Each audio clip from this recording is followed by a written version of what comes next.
quiero plantear nuestra posición, que ya ha sido pues anunciada esta mañana y presentada por el honorable representante Germán Navas, a la modificación de la ley 418 en la búsqueda pues de alcanzar que el proceso de paz que se celebra en La Habana logre concretarse en términos pues de entender nosotros solucionar el conflicto y aspirar pues que esa historia de violencia y de guerra que ha vivido el país pueda superarse. O sea, el Polo Democrático insiste, y lo ha insistido y lo hemos dicho también en estas discusiones, que nosotros hemos estado prestos a una solución negociada al conflicto armado, no solamente en el gobierno del presidente Santos, sino también en el gobierno del expresidente Uribe lo planteamos, y la fundación del Polo tiene dentro de su responsabilidad y dentro de su ideario, como nosotros lo hemos denominado, la solución negociada al conflicto armado que históricamente se ha ido en Colombia,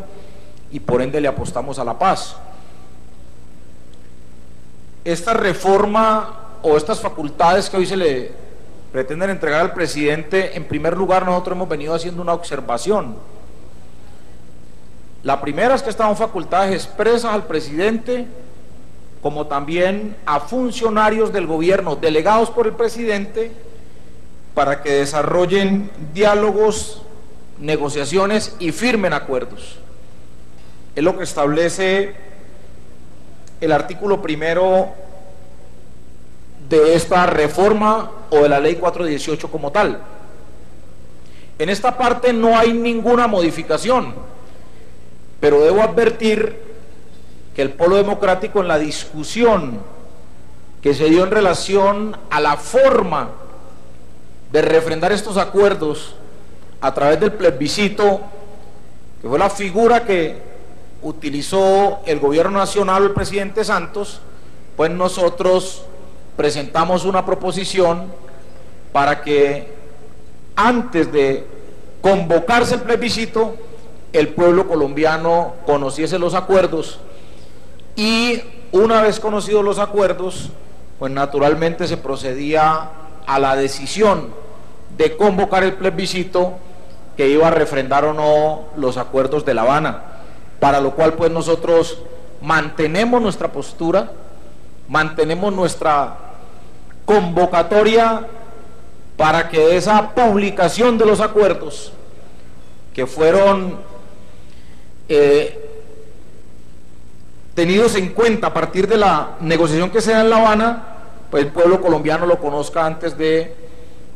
votar ese plebiscito, y nos parece que es importante superar ese tema.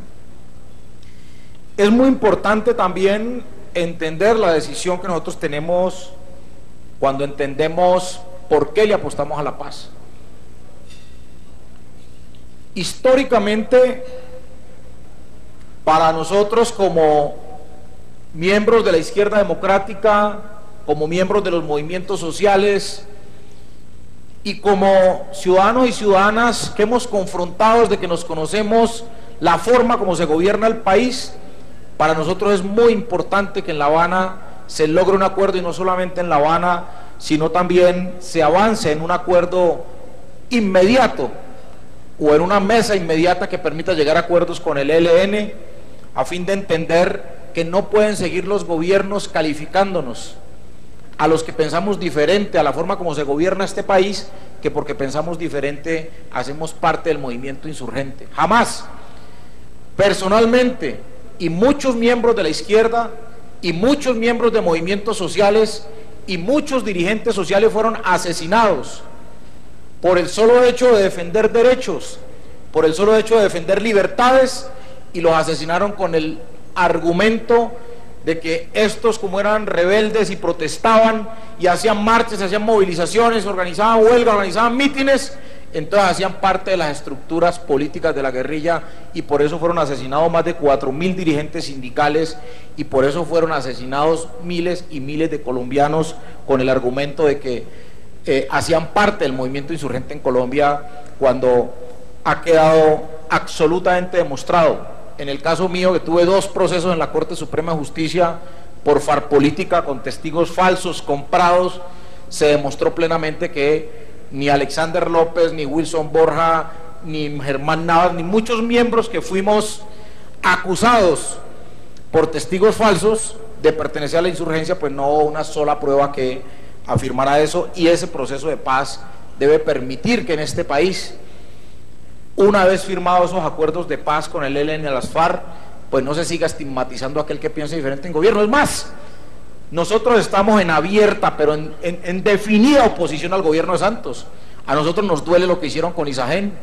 y por eso no solamente estamos demandando, sino que vamos a convocar también a grandes movilizaciones contra ese robo absurdo que se le hizo al país sin ningún tipo de justificación, como fue la entrega de Isagen a una multinacional.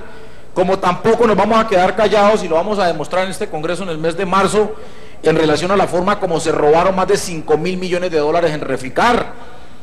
Como tampoco aceptamos la forma o el esquema o el modelo de salud que tiene el gobierno del presidente Juan Manuel Santos, que es un esquema de salud criminal.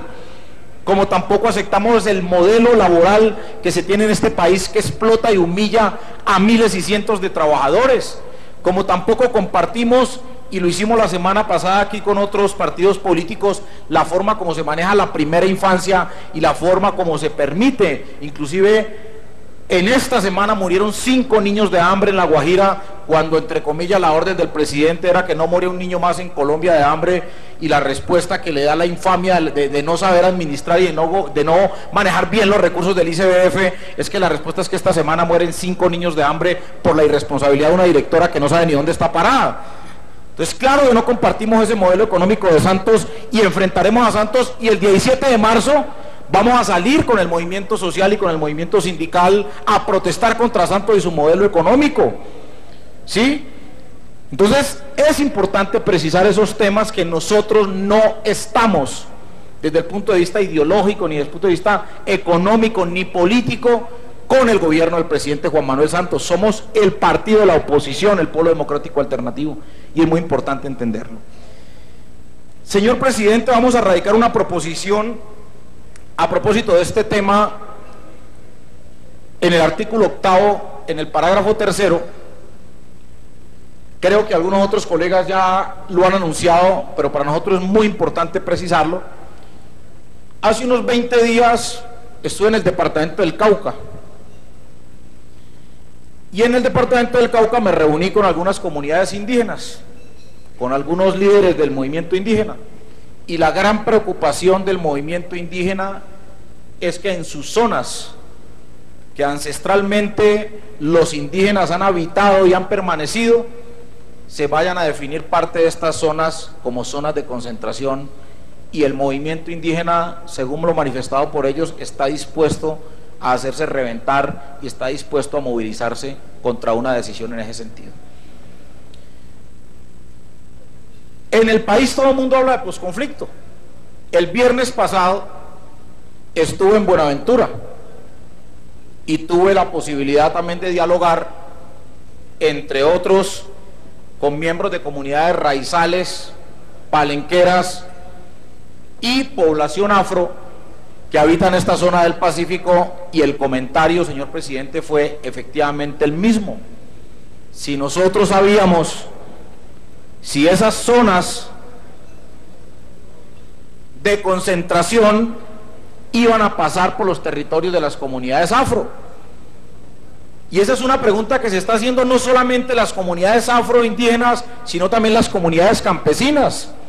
Y esa pregunta también se la están haciendo miles y cientos de desplazados que quedaron hoy en las grandes ciudades y que quieren, una vez se supere el conflicto, retornar a su territorio, pero no van a poder volver porque las zonas de concentración justamente podrían quedar ubicadas en los sitios donde ellos justamente fueron desplazados, y ese es un tema que en el marco de los acuerdos tiene que quedar absolutamente delimitado, señor presidente, y doctor Roosevelt, usted como coordinador ponente, tiene que quedar absolutamente definido que en las zonas donde están asentadas o donde tradicional e históricamente está la población afro, la población raizal, palenquera, las comunidades indígenas, las comunidades campesinas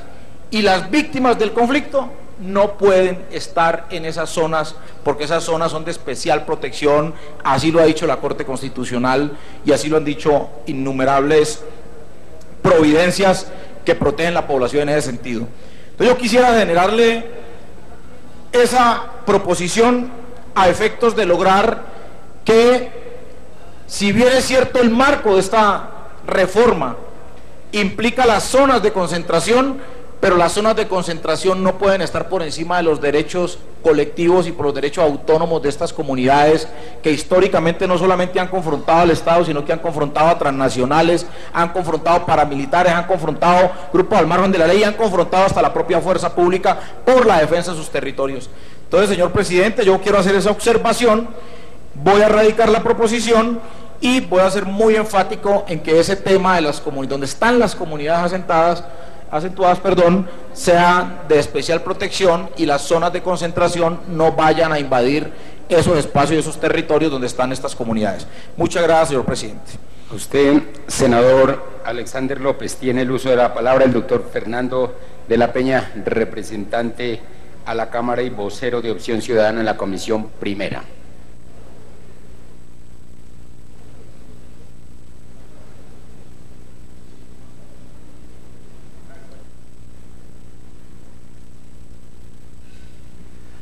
Gracias, presidente.